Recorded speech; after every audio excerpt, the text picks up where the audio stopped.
রাধে রাধে বন্ধুরা, welcome back to my channel. তোমরা সকলে কেমন আছো? আশা করি খুব ভালো আছো, আর আমিও খুব ভালো আছি।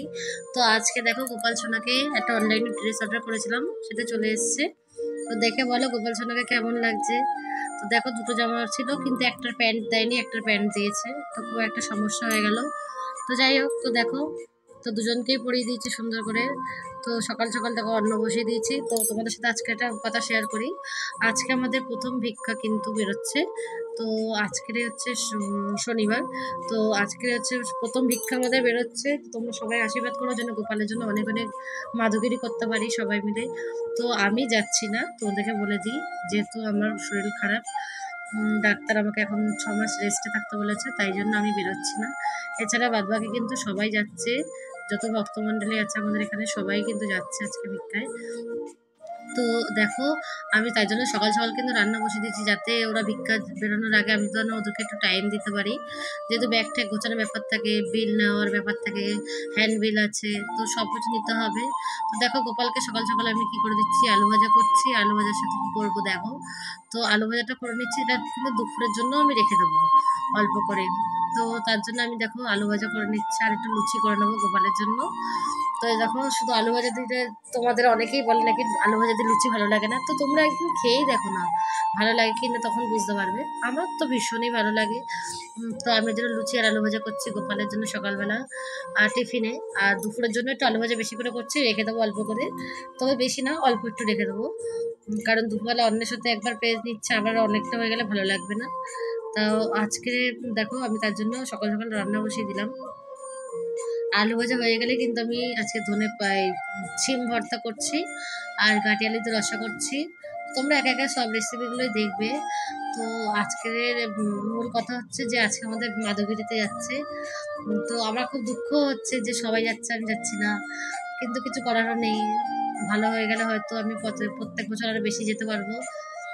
তাই জন্য আমি আর কোনো কিছুতে জোর করছি না। দেখি এক দুদিন যদি পারি যাব। তো দেখো, পরে সংসার করি, তো এখন তার কথা মতনই তো চলতে হয় বলো। আর হ্যাঁ, সত্যি কথা, আমার শরীরটাও ভালো না। প্রত্যেকদিন সকালবেলা করে না মাথাটা একটু ঘোরাচ্ছে। তো কেন হচ্ছে, শরীর দুর্বল থেকেই হচ্ছে হয়তো। তো দেখো, সবকিছু তো বুঝে শুনেই করতে হবে বলো। জোর জবরদস্তি চলে গেলাম, তারপর যদি শরীর টরীর খারাপ করে, তখন আমাকে বলবে না যে তুমি আমার কথা না শুনে চলে গেছো। তাই জন্য আমি ভয়ে আমি আর যাচ্ছি না। তো দেখি, যদি ও বলবে সেদিনকারই যাবো। তো হ্যাঁ দেখো, ভক্তিপথে থাকি বলে এই নয় যে সবকিছু একার মর্জিত করে নেবো। যখন আমার স্বামী আমাকে এতটা সাপোর্ট করে সবকিছুতে, তো তার কথা তো অবশ্যই শুনতে হবে, তাই না? তো এরপরে দেখো, গোপাল সোনাকে আমি বেড়ে দিয়েছি, এবার কিন্তু ভোগ নিবেদন করছি। তো জলটা দিয়ে দিলাম। তো এবার তুলসী পত্র নিবেদন করে আমি কিন্তু ভোগটা নিবেদন করে দিয়েছি। তো এরপরে দেখো, তোমরা ভোগ দর্শন করে নাও। তো এরপরে কিন্তু আমি আবার রান্নায় চলে যাব। তো গোপাল সোনাকে আর একবার দেখে নাও, কারণ গোপাল সোনাকে আজকে খুবই সুন্দর লাগছে। একদম নন্হা সা মুন্না সা প্যারা সা বাচ্চা। তো খুবই ভালো লাগছে গোপাল সোনাকে, তাই জন্য তোমাদেরকে আরেকবার গোপাল সোনাকে দেখিয়ে দিচ্ছি।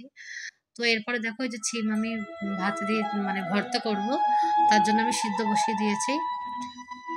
তো সিদ্ধ বসিয়ে দিয়েছি, কি দিলাম দেখো, খালি এর মধ্যে নুন দিলাম, যাতে সিমটা তাড়াতাড়ি সিদ্ধ হয়ে যায়। তো তোমরা নিশ্চয়ই এটা জানো যে নুন দিলে তাড়াতাড়ি সিদ্ধ হয়ে যায়। তো এই জন্য আমি নুন দিয়ে দিচ্ছি, নুন দিয়ে সিদ্ধ বসিয়ে দিয়েছি। আর এদিকে দেখো, ওরা চলে এসছে ভিক্ষায় বেরোবে বলে। তো আমি কিন্তু দেখো নিচে চলে এসেছি, নিচে এসে কিন্তু আমি এই যে ওনাকে সব কিছু আগে দিচ্ছে, আর আমার মা এই যে প্রথম ভিক্ষাটা দিচ্ছে। তো এই যে দেখো, সবাই এখানে এক জায়গায় হবে। তো আগে এই কাজকর্মগুলো সেরে নিচ্ছে, এখনো অনেক লোক আছে যারা আসা বাকি আছে। আর এটা আমাদের তুলসী মঞ্চ, যেখানে আমরা প্রতিনিয়ত জল দান করি, আর সেবা তুলসী পরিক্রমা করা যায় না। তো একটা আলাদা তুলসীর চিত্র দেখে যে তোমরা ছাদে যেটা জল দান করি, ওটাকেই পরিক্রমা করে নিই। তো কিছু করার নেই। আর যেদিনকে খুব তাড়া থাকে সেদিনকার এখানে দাদা জল দেয়, ওই যে ঘটি রাখা আছে এখানে দাদা জল দেয়। আর আমি ছাদে জল দিয়ে দিই ঠাকুরকে, তুলসী দেবীকে। তো বৃন্দা দেবীকে জল প্রত্যেকদিন দান করা উচিত। যারা ভক্তমণ্ডলী আছো তারা তো অবশ্যই বৃন্দা দেবীকে জলদান করো। আর এই দেখো, তো সবাই আর এই কাকাটাও ভিক্ষা দিল, প্রথম ভিক্ষা 1,000 টাকা দিল। তো দেখো, সবাই যতটুকু পারে স্বার্থ অনুযায়ী দেওয়ার চেষ্টা করে। তো এই দেখো, আমার মা প্রথম ভিক্ষাটা দিয়ে দিল। তো এরপরে দেখো, আমার সবাই যত কাকিমারা যাবে সবাই এক এক করে আসবেন। তো ভিক্ষাটা দেওয়ার পরে দেখো সকলে চলে এসেছে। তো সকলে এখানে প্রণাম করে তারপরে যায়, যেহেতু আমার দিদা এই বাড়িতে আগে হিংসা মাসের অনুষ্ঠানটা করতো। তো কিছু কারণবশত ওই অনুষ্ঠানটা এখন মানে আমরা বন্ধ করে দিয়ে পারায়ণ করছি।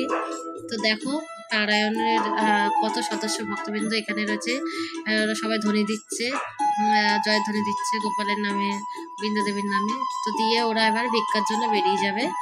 তো আমার খুব দুঃখ লাগছিল যে আমি যেতে পারছি না, ওরা কত আনন্দ করছে দেখো।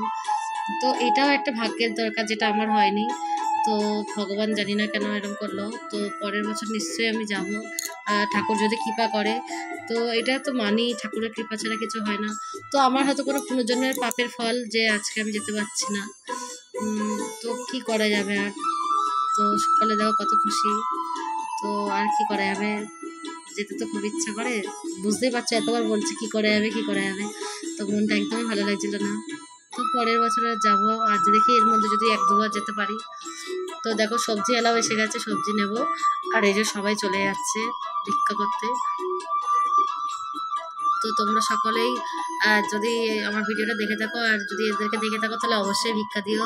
আর তোমাদের সাপোর্ট ছাড়া, তোমাদের ভালোবাসা ছাড়া, তোমাদের অর্থ ছাড়া কোনো কিছুই সম্ভব নয়। হ্যাঁ, ধর্ম করতে গেলে অবশ্যই অর্থের প্রয়োজন, ধর্ম করতে অর্থের প্রয়োজনই প্রয়োজন, কারণ ধর্ম অর্থ ছাড়া কখনোই হয় না। একটা অনুষ্ঠান করতে গেলে মাইক সেট, প্যান্ডেলের খরচ, এগুলো কোথা থেকে আসবে বলো? তোমরা যদি না সাহায্য করো। তো সকলের একটু একটু করে সাহায্য দিয়েই কিন্তু আজকে এত বড় অনুষ্ঠান হয় আমাদের, পারায়ণ মতন এত বড় অনুষ্ঠান, 7 দিনের অনুষ্ঠান। তো তোমরা সকলেই কিন্তু আমন্ত্রিত রইলে। তোমাদের সাহায্য ছাড়া কিন্তু কিছুই সম্ভব নয়, এটা তো আবারও বলছি। তোমরা সকলে মিলে একটু সাহায্য করো। যারা যেখান থেকে দেখছো তারা অবশ্যই যদি কিছু সাহায্য করতে চাও অবশ্যই করতে পারো। তো অবশ্যই আমাদের সব ভক্তমণ্ডলীরা এখানে অবশ্যই আছে। আর তোমরা যদি কেউ কিছু পাঠিয়েও থাকো, আমি অবশ্যই ভিডিওতে সকল ভক্তদেরকে সামনে নিয়ে সেটা দেখাবো। তোমাদের টাকাটা সৎ কাজে, ভগবানের কাজেই লাগাচ্ছি। তো আগের বছর এরকম হয়েছিল, তখন আমি ভিডিও করতাম না, তবে ফেসবুকে কিছু কিছু জিনিস ছাড়তাম। তো অনেক ভক্তমণ্ডলীরা পাঠিয়েছিল টাকা, একজন 2000 টাকা পাঠিয়েছিল, কেউ 500 টাকা, কেউ 100 টাকা। তো দেখো যার যেমন সামর্থ্য, যার 2 টাকার সামর্থ্য সে 2 টাকাই দেবে, আর যার 5000 টাকার সামর্থ্য সে 5000 টাকাই দেবে। তো এতে কিন্তু ভগবান খুশি হয়। যদি আমার 1 টাকা দেওয়ার সামর্থ্য থাকে, আমি যদি তোমাকে 10 টাকা দিই, তখন আমাকে বাড়ি গিয়ে ভাবতে হবে যে আমি 10 টাকা তো দিয়ে দিলাম, এবার আমার চলবে কী করে। তার থেকে বাবা আমার 1 টাকা দেওয়ার সামর্থ্য, আমি 1 টাকাই দিই। এতে আমার মনটাও ভালো থাকবে, আমার মস্তিষ্কও ভালো থাকবে, তাই নয়? তো আমি চাই যে তোমরা সকলে খোলা মনে দান করো, দিয়ে যেন পস্তাতে না হয় এরম দান করো না। তো ঠাকুরের নামে কোনোদিন দিলে কমে না, এটা ঠিকই, কিন্তু তবুও আমাদের সংসারে অনেক কিছু ভেবেচিন্তে দান করতে হয়, তাই না? দিয়ে দিলাম, তারপরে আমার সারাদিন তো জীবনটা কষ্ট গেল, ওরকম করে কোনো লাভ নেই। যে এমন দান করো যেটা তোমার সামর্থ্যে আছে। ভগবান কখনই বলেনি তুমি তোমার সামর্থ্যের বাইরে গিয়ে দান করো। তো অনেকেই আমাদের এখানে ভিক্ষা করতে আসে, 1 টাকা 2 টাকা দিলে দেখেছি কেমন করে। তো এটা একদমই করা উচিত না। তো তুমি কি জানো তার বাড়ির অবস্থা কিরকম? হয়তো বাড়িটা বড়, তার ভেতরের অবস্থা তুমি কি জানো? তাহলে তুমি না জেনে তার উপর বিচার করতে পারো না। সে যদি 1 টাকা দেয়, তোমাকে কিন্তু সেখান থেকে হাসি মুখে 1 টাকা নিয়ে চলে যাওয়া উচিত। অনেকেই এরকম কটাক্ষ করে, 1 টাকা দিয়েছে হাসছে, বা ফেরত দিয়ে চলে যায়, নেবো না। তো এটা কি জোর জুলুম হচ্ছে নাকি, যে তোমরা জোর জুলুম করবে যে 1 টাকা নেবো না, 2 টাকা নেবো না? এটা কোন ধরনের কথা? ভিক্ষা করতে গেছো, ভিক্ষায় যদি 1 টাকা দেয় তাই যথেষ্ট, যদি নাও দেয় তাও সই, তুমি নেমন্তন্ন করবে। তো সে তার ক্ষমতা নাই থাকতে পারে, তুমি তার ভেতরে ক্ষমতাটা নিশ্চয়ই জানো না, না? তো এই যে এতেও কিন্তু আমাদের অনেক ধরনের অপরাধ হয়, যেটা আমরা অনেক সময় না জেনে অজান্তেই করে থাকি, তাই না?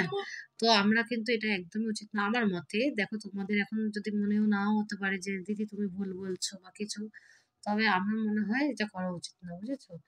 তো সকলের কার কোন কন্ডিশন আমরা কিন্তু কিছুই জানি না। তো দেখো তোমাদের সাথে গল্প করতে করতে কিন্তু অনেক দূর আমার রান্না হয়ে গেল, তোমরা নিশ্চয়ই দেখেছো। আর আজকের একটা জিনিস হলো যে কারেন্ট ছিল না সকালবেলা, আমি মিক্সি করতে পারছিলাম না, খুব অসুবিধা হচ্ছিলো। তবুও আমাদের ইনভার্টারের একটা লাইন করা আছে, তো আমি ওখানে একটুখানি মিক্সি ঘুরিয়ে নিয়েছি। কিন্তু তারপরে আমি দেখছি যে কারেন্টটা আপ ডাউন করছে, ভয়ে আমি আর করিনি। তো ছিমটা আমি ওর জন্য লাস্টে করলাম। দেখো তোমাদের কখন দেখিয়েছি আর এখন করছি ছিমটা, তো কিছু করার নেই, ভয়তে আমি পরে করছি।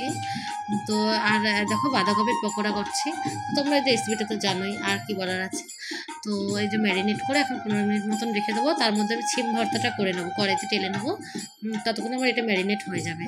তো দেখো চিনিটা আমি দেখাচ্ছিলাম, ভালো করে দেখাই যাচ্ছিল না, ওর জন্য বারবার তোমাদেরকে দেখাচ্ছিলাম যদি ভালো করে দেখানো যায়। তো তারপরে কিন্তু আমি চিনিটা দিয়ে দিলাম, দিয়ে আমি কিন্তু ম্যারিনেট করে রেখে দিয়েছি। তো তোমরা চাইলে চিনিটাকে স্কিপ করতে পারো, কিন্তু চিনিটা দিলে টেস্টটা ভালো আসে। তো যাই হোক, তো এরপরে আমাদের পারায়ণ শুরু হচ্ছে, তোমাদেরকে আগেও বলেছি 27শে মার্চ থেকে 2রা এপ্রিল। তো তোমরা সকলেই কিন্তু ইনভাইট আছো, অবশ্যই চলে এসো। আর তোমাদের যদি মনে হয় যে থাকার অসুবিধা, অনেক দূর থেকে আসছো, তো তোমাদেরকে থাকার ব্যবস্থা করে দেওয়া হবে। তোমরা সকলে এসো, সকলেই আমন্ত্রিত।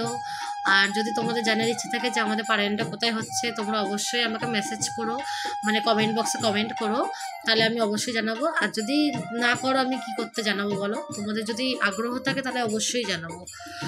তো এই আজকে আমি এইটা রান্না করার পর আমি আবার ভিক্ষার ওখানে গেলাম, ওই জন্য একটু দেরি হয়ে গেছিলো। তো আজকে গোপালকে ভোগ লাগিয়েছিলাম 12:30টায়, তো একটু দেরি হয়ে গেছিলো। তো কালকে আবার একাদশী, তো কালকে সফল একাদশী, তোমরা তো নিশ্চয়ই জানো। তো তোমরা সকলেই একাদশী করো। আর আজকে আমি ওই জন্য রাতের জন্য অন্ন রেখেছি, কালকে যেহেতু একাদশী, তো তাতে কোনো ব্যাপার নয় যে আমাকে ভাত অন্নই পেতে হবে। তো আমি কিন্তু বেশি করে অন্নটা এই জন্য করে রাখলাম যে রাত্রে আমি লুচি বা পরোটা কিছু একটা করবো, ফের সকালেও করেছি, রাতেও করব। যেহেতু সকালে সবাই প্রসাদটা পায় না, সবাই অন্ন পায় আমাদের বাড়িতে, তো আমি এই জন্য রাতের জন্য আবার একটু করব। তাই জন্য আমি অন্নটা রেখেছি। দুবার লুচি টুচি প্রসাদ পেলে না খুব অসুবিধা হয়ে যায় আমার। তো আর কি করা যাবে। তো এই যে দেখো সিম ভর্তাটা খুবই ভালো হয়েছিল, তোমরা চাইলে তোমরা এইভাবে করে খেতে পারো। তো আমার দাদারও তো খুব পছন্দ ছিল, তো আমার মাও খুব ভালো বলেছিল, আমার দাদাও খুব ভালো বলেছিল, আমার স্বামীও খুব ভালো বলেছিল। তোমরা একদিন করে খেয়ে দেখো, খুবই ভালো লাগবে। তো সিম ভর্তাটা একটু টাইম লাগে কিন্তু, হ্যাঁ একটু ধৈর্যের, যেহেতু এটা শুকাতে অনেকটা টাইম লাগে, প্রায় 15-20 মিনিট মতন লাগে। আর এটা তুমি জোরে দিয়ে করতে পারবে না, এটা সিম আঁচেই করতে হবে। তো এই জন্য আমার একটু বেশি টাইম লেগেছিলো। তো এরপরে আমি সিম ভর্তাটা হয়ে গেলেই আমি একটু পাঁপড় ভেজে নেবো, ভেজে নিয়ে আমি আজকের ভোগটা কিন্তু লাগিয়ে দেবো। তো আজকে আমার দিনটা এইভাবেই চললো। আর গোপালকে আমি সকালবেলায় অভিষেক করে নিয়েছি বাল্যভোগ দেওয়ার পরে। তো বাল্যভোগ দেওয়ার পরে দেখো আমি কত স্পিডে কাজ করি। আমার যদি 2টো ওভেন হতো, মানে বার্নার যদি 2টো থাকতো, তাহলে আমি কত স্পিডে রান্না করতে পারি ভাবো। তারপরেও আমি কিন্তু এত পদ রান্না করেও 12:30-12টার মধ্যেই ভোগ লাগাই।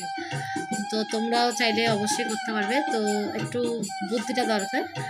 তো আমি দেখেছো একটা বসিয়ে কিন্তু আমি বসে থাকি না, আর একটা কাজে লেগে যাই। তো তোমরাও যদি এইভাবে করো তো তোমাদেরও হবে, কোনো অসুবিধা হবে না। তো আজকে কিন্তু আমি রাতে বেশি আইটেম রাখিনি, কারণ সন্ধ্যায় টিফিন করবো। তো দেখো সিম ভর্তাটা কিন্তু অনেক শুকিয়ে এসছে দেখছো। তো তোমরা দেখতেই পাচ্ছ কড়াইতে লেগে যাচ্ছে না, সরে সরে যাচ্ছে, তার মানে সিম ভর্তাটা হয়ে গেছে। তো এরপরে আমি সিম ভর্তাটা কিন্তু নামিয়ে একটা বাটির মধ্যে নিয়ে নেবো। তো তারপরেই আমি গোপালের ভোগটা লাগিয়ে দেবো। আর আজকের প্রসাদটা তাড়াতাড়ি পাবো, কারণ প্রত্যেক দিন দুদিন একটু লেট হয়ে গেছে প্রসাদ পেতে। বলছিলাম যে আমার কিছু ক্লায়েন্ট এসেছিলো, তাদের হেয়ার স্পা ফেশিয়াল এসব করতে, আইব্রো এসব করতে গিয়ে আমার 2-3 দিন খাওয়ার একটু দেরি হয়ে গেছে। তো ভোগটা টাইমে লাগিয়ে দিয়েছি, কিন্তু আমার প্রসাদ পেতে দেরি হয়ে গেছে, তো খুব অসুবিধা হচ্ছিলো। তো আজকের কিন্তু 1টার মধ্যে আমি গোপালকে লাগিয়ে দিয়ে 1:30টার মধ্যে প্রসাদটা পেয়ে নেবো। তো এরপরে দেখো আমি বাঁধাকপির পকোড়াগুলো করে নিচ্ছি, এবার পকোড়াগুলো গরম গরম করে নেবো। আমি তো ভুলেই গেছিলাম যে বাঁধাকপির পকোড়াটা মেখে রেখে দিয়েছিলাম, তো তারপর মনে পড়লো, তারপরে আবার আমি করতে লেগে গেলাম। তো আজকের বাঁধাকপির পকোড়ায় দেখো শুধু সব দিয়েছি, একটা জিনিস দিইনি, সুজি, যেহেতু আমার কাছে ছিল না। তো তোমরা সুজি ছাড়াও কিন্তু করতে পারো, খুবই ভালো হয়, মচমচে হয়। তো এরপরে আমি গোপালের ভোগটা লাগাবো। তো আমি সত্যি বলছি, আমি ভুলেই গেছিলাম বাঁধাকপির পকোড়া করতে হবে। তো এরপরে বাঁধাকপির পকোড়াটা করে নিচ্ছি, করে নিয়ে আমি ভোগটা লাগিয়ে দেবো। তো দেখো কীভাবে ভোগটা করছে। তো একদম আস্তে আস্তে অল্প আছে কিন্তু করছি। তো যখনই দেখবে যে লাল লাল হয়ে আসছে তখন কিন্তু উল্টে দেবে, নাহলে কিন্তু পুড়ে যাবে, বা বেশি তিতো হয়ে গেলে ভালো লাগবে না খেতে। তো আমি কিন্তু অল্প অল্প থাকতে থাকতে উল্টে দিচ্ছি। দেখো বারবার এটা একটু খাটনি, ভালো খেতে গেলে এটা তো খাটতেই হবে। তো দেখো উল্টে পাল্টে ভালো করে ভেজে নিচ্ছি। তো আজকে লং হয়ে গেছে ভিডিওটা এই জন্যই যে রেসিপিটা অনেক বড় ছিল, ওই জন্য ভিডিওটা অনেকটা লং হয়ে গেছে। তোমাদেরকে প্রত্যেকদিন আমি লং ভিডিও দিই না, একটু অল্প অল্প করে ভিডিও দিই, কোনো দিনে 6 মিনিট, কোনো দিনে 5 মিনিট, কোনো দিনে 10 মিনিট, যাতে তোমাদের ভালো লাগে। তো একটু সময় করে দেখো, যেহেতু একটু ভিডিওটা লং। রেসিপিকে যদি তোমাকে ভালো করে না দেখে তখন তোমরা বলবে দিদি এইভাবে তো করেছি হয়নি, তাই জন্যই একটু ভালো করে দেখাচ্ছি। তো দেখো বাঁধাকপির পকোড়াগুলো হয়ে গেছে। এবার আমি ভোগের থালাটা সাজিয়ে নেব। তো তোমাদের সঙ্গে কিন্তু আমি ভোগের থালাটা ভালো করে সাজিয়ে নিচ্ছি। দেখো তো ভোগের থালাটা আছে কী কী করছি দেখো। তো প্রথমে ছবিটা কিন্তু ব্লার হয়ে যাচ্ছিলো, ওই জন্য কিন্তু আমি পরে আবার ঠিক করে করলাম। তো দেখো কী কী দিচ্ছি, বাঁধাকপির পকোড়া, সিম ভর্তা, আলু ভাজা আর পাঁপড় ভাজা, আর দেবো গাটি আলু দিয়ে রসা। তো গাটি আলুর রসাটাও খুব ভালো হয়েছিল, তোমরা নিশ্চয় দেখে বুঝতে পারছিলে কতটা টেস্টি হয়েছিল প্রসাদটা। তো এরপর আমি ভোগ নিবেদন করে দেবো তুলসী পত্র দিয়ে। তো আজকে যেহেতু আমি সবগুলো পার্ট বাই পার্ট তোমাদেরকে দেখাচ্ছি, ওই জন্য ভিডিওটা একটু বড় হয়ে গেছে। তোমরা চাইলে একটু স্কিপ করে যেতে পারো, কোনো অসুবিধা নেই। তো স্কিপ করেও তোমরা ভিডিওগুলো দেখতে পারো, যেহেতু আমি জানি সবাই খুব ব্যস্ত। তো এরপরে কিন্তু আমি রাতের ভিডিওটা একদম শর্টে রেখেছি, তার জন্য এত বড় হয়ে যাচ্ছিলো বলে। তো আমি রাতে দেখাবো, শুধু অল্প অল্প করে দেখাবো, তোমাদেরকে শুধু ভোগটা দেখাবো আর একটু ভোগ নিবেদনটা দেখাবো, ব্যাস। তারপরে আমি কিন্তু ভিডিওটা আজকে শেষ করে দেবো। তো আজকের ভিডিওটা কিন্তু দেখো, এরপরে কিন্তু আমি বেশি ভিডিও রাখিনি। তো গোপাল সোনা প্রসাদ পাওয়ার পর এই যে সন্ধ্যাবেলা দেখো, তো অনেকদিন দেখাই না তোমাদেরকে সন্ধ্যা আরতি টারতি, তো আজকে একটু দেখিয়ে দিলাম কিন্তু। তো এরপরে আমি আজকের ভিডিওটা এখানেই শেষ করব। তো দেখো গোপাল সোনা কী করছে, এই যে বসে আছে। তো আজকের মতন ভিডিওটা এখানেই শেষ। তোমরা খুব ভালো থেকো আর শুভরাত্রি। যদি আমার ভিডিওটা একটু ভালো লেগে থাকে তাহলে অবশ্যই লাইক আর শেয়ার করতে কিন্তু ভুলো না, আর সাবস্ক্রাইব অবশ্যই করো। রাধে রাধে।